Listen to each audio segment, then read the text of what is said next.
चीज़ों को पकड़ने लगे हैं। यहाँ पे कुछ चीज़ें हैं जो आपको दिखाएंगे अभी। यहाँ पर चोर, गिडर और सूअर है, अभी आपको दिखाते हैं। अभी एक चोर यहाँ पे पकड़ते हैं। ओह वो रहा चोर। पैसे एक शर्त मिल रहे ने, वो है अमरीका की सब तो वड्डी शर्त कि अपना एटमी बंब साढ़े हवाले किया जाए। सब तो वड्डी शर्त मैं तुम दस छोड़ा, इस टाइम मैं खबर दे रहा, अमेरिका की सब तो वड्डी शर्त। इतने ठंडे पानी च वड़ गया, वो ठंडे पानी च वड़िया खला।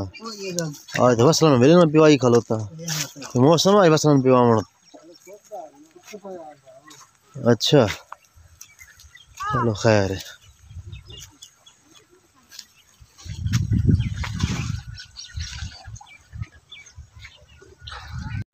अस्सलाम वालेकुम दोस्तों, क्या हाल चाल है? उम्मीद है खैर खरीदना। अल्हम्दुलिल्लाह मैं भी खैर ते खरीदना ला एक नवे विलाग नाल तुहाडे नाल दोबारा हाजिर होया। ते ये कोई गल करन हम तुहाडे नाल कि असा जानने हैं, सारा कुछ जानने हैं कि अज किसान की की हालत हुई खलोती, साडे मुल्क की हालत हुई खलोती है। किसान इो गंदम अज वेख लो 12,000 तो बोरी हो गई। हुण जी 2 जहाज़ रूस चो आ गए, तो यूक्रेन चो आ गए, तो कुछ कीमत कम हो गई उसी। लेकिन जिस टाइम किसान अगर एक काम करेंदा, गंदम बेचने का टाइम आता है, उस टाइम तक कीमत बिल्कुल होंदी ही कोई नहीं। वो आने पौने करके बेचारा जिस टाइम वेच छोड़ेंदा है, उस तो बाद मुड़ जखीरा अंदोज जड़े जखीरा करके ते मुड़ जट्टां कोलों जड़े अपना मुआवजा लेना शुरू कर देंदे ने। काने में रहिंदा वा ना चाचा? हाँ पट्टे हुण सारे वेच गए हैं, पट्टे सारे वेच गए नहीं टोटली ना। हाँ ठीक है ना, कच्चे पा सिर लिखा ही नहीं, काश उन्होंने कल वसूल ही करा खलियाना दूर हो आया। हाँ उन्होंने आज मेरे छुआ राती आंदे पर पट्टे खले ने के बटना बना को दिया। अच्छा कल पैसे चाचा दे समय कैसा खाद चावनी भुतारा दिन खाद पैसे ना लाए दे खाद तेरे कोल भी क्यों मेरे कोल। ए वेख लो दोस्तों, बरसां दे पट्ठे गड्डे हो यार मैं आप ते हुण इत्थे बरसां तो बाद मुड़ कमांद बीजना, कमांद बीज के ते मुड़ विकसा है। लेकिन ये पट्ठे वेखो बई, ये पट्ठे सारे वेक गए, तकरीबन 4 कनाल तो ज़्यादा है, 15 मरले उत्ते है। तो ये हर चीज़ वेक गई है, लेकिन एदा 1 रुपया वसूल नहीं होया। क्यों जो वसूल नहीं होया कि लोग क्या दिन यार 2 महीने 3 महीने ठहर के दिसा, क्योंकि एदियां होंदियां लोपरां, 4 लोपरां जिहड़े लोग खवा लेंदे। उस तो बाद पैसे पहले आते जी विसाख ते दे छुड़सा। विसाख की एवं विसाख का ना है, विसाख ते भी बोल पैंदे ने, बंदा इन्हां दा साईं ना बने, इन्हां दे पिछू बजना पौंदा है। इस वास्ते मैं पट्ठे के हक च नहीं भी पट्ठे नहीं गढ़ने चाहिए।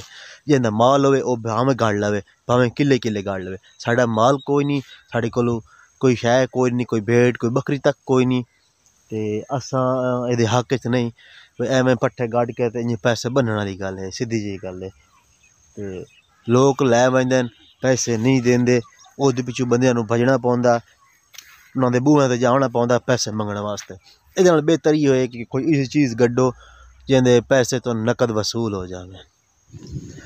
अच्छा दोस्तों, गल होंदी पई है कि साढ़े मुल्क की हालत ये है कि अगे बयान आया, हवा काफ़ी तेज़ चल गई, हुकूमत का बयान अपना आया कि मुल्क साढ़ा जेड़ा ना डिफाल्ट करूए, मुल्क साढ़ा डिफाल्ट करूए। ये जोड़े लोग आते हैं जी इंज हो गया, झूठ है, ये है, हर चीज़ है, लेकिन सच है। हाई मैं अज तहलखेज़ बयान तुम दूँगा कि साढ़ा मुल्क वाकई डिफाल्ट करूए। लेकिन करू कौन हैं? ये साढ़े हुक्मरान करूएन। क्यों करूएन? ये पिछू इमरान खान कहीं ना अमरीकी साजिश है, तो अज पता लगता पाया कि अमरीकी साजिश वाकई है, क्योंकि साढ़े बैंकों के पैसे ख़त्म हो गए ने।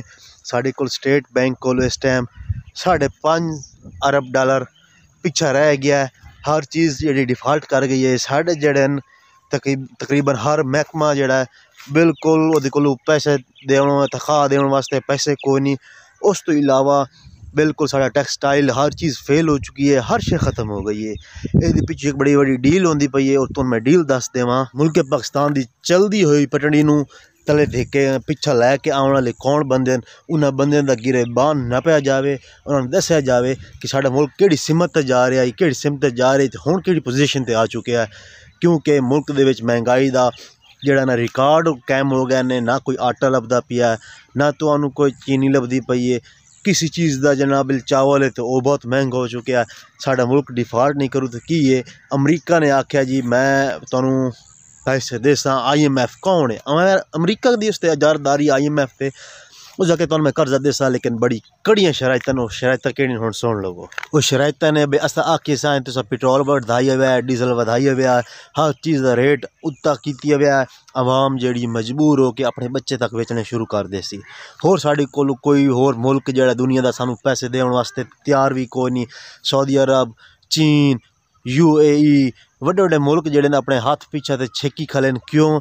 क्योंकि साढ़े कोल मुड़ बाद किस्तां भी नहीं भरिंदियां साढ़े मुल्क कोलों। साढ़ा मुल्क बिल्कुल डिफाल्ट दे चक्कर च। हाँ, पैसे एक शर्त मिल रहे ने, वो है अमरीका की सब तो वड्डी शर्त कि अपना एटमी बंब साढ़े हवाले किया जाए। सब तो वड्डी शर्त मैं तुहानू दस छोड़ा, इस टाइम मैं खबर दे रहा। अमेरिका की सब तो वड्डी शर्त है कि एटमी अपना जिहड़ा प्लांट है उस ते कम भी रोक दिता जाए, तो उस तक सानू रसाई दी जाए। सानू एक बारी दोबारा लड़ावन की कोशिश हो रही है। सारे मुसलमान ममालिक नू, खासकर इस्लामी मुल्कों नू खसूसन टारगेट किया जा रहा है। साढ़े आवाम तो चलो बेवकूफ़ है ही सही, हुक्मरान होश दे नाखन नहीं लैंदी पई, बल्कि उन्होंने शर्तां ते अपने अंगूठे लाई जाती है तो नहीं वेदी पई अपना मफाद की है। असा की हो जसा कोई सोच नहीं रही। साडा मुल्क जिहड़ा है बिल्कुल डिफाल्ट दे चक्करें च। इस मुल्क दा अल्लाह ही हाफिज़ है।